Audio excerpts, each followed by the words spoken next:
Merci. Jean-Michel Bluteau. Merci, Monsieur le Président. Je n'avais pas spécialement prévu d'intervenir sur ce sujet, mais c'est vrai que vous avez été tellement aimable avec moi depuis ce matin que ça me rendait un petit peu l'obligation au moins de répondre, alors presque en résonance à Emmanuel Constant, puisque moi-même, donc, je ne suis pas professeur, tout comme Emmanuel, donc tu n'es pas médecin lorsque tu as abordé le sujet précédent avec notre collègue Marie-Blanche Pietri. Et puis, mon intervention s'attachera à être la plus courte possible, au moins parce que je m'inscris tout à fait dans les propos de notre collègue Chabani, concernant en effet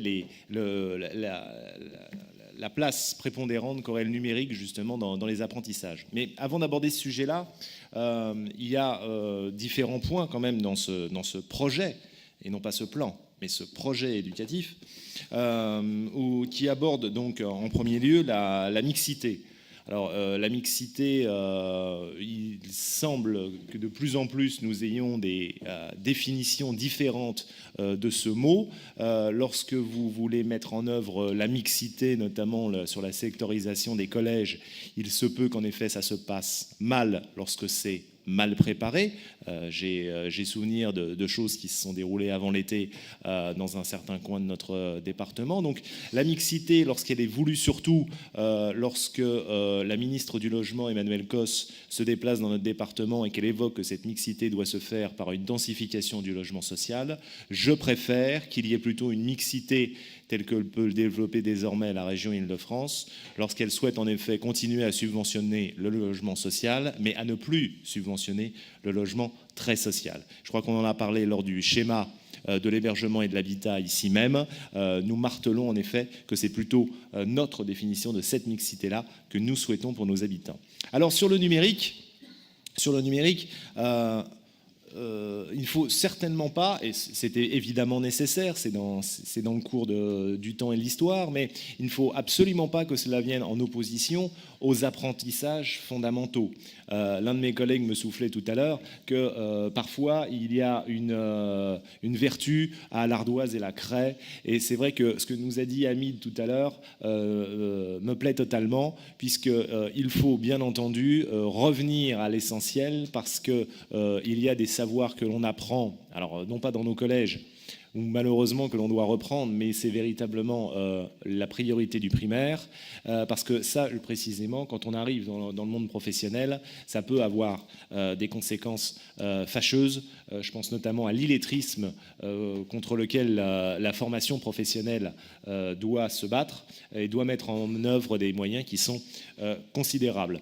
Alors maintenant, pour revenir plus intrinsèquement sur ce projet éducatif départemental, bon, vous êtes bien obligé, il est entendu, de reprendre les réformes nationales, où soudain la lecture devient un petit peu rébarbative, pas plus que le long florilège d'autosatisfaction que notre collègue Saïd Anzoum vient de nous faire entendre. Mais il est entendu qu'on est véritablement dans le verbiage un petit peu fourre-tout pour justement donner un petit peu corps et consistance à ce projet éducatif.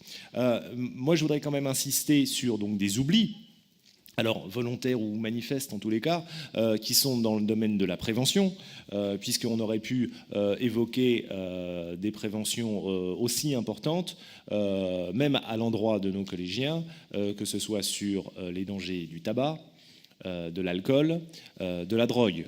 Je ne vais pas rentrer, puisqu'il est tard, monsieur le président, concernant des polémiques qu'il peut y avoir sur des associations qui seraient subventionnées ou dont les subventions tarderaient à venir dans la prévention des drogues ou du combat contre la prolifération du VIH. Mais c'est vrai qu'en général, on retient que ce plan, parce qu'il appelait à avoir des éléments concrets dans son développement, il aurait pu aborder plus complètement les sujets des préventions. Et puis pour en finir, on nous évoque donc le sujet du sport, et puis bien entendu, on considère et bien naturellement que les JO sont un vecteur, un alpha et un oméga pour le développement du sport dans nos collèges. Je nous alerte quand même, parce que là, désormais, depuis avant l'été, donc nous avons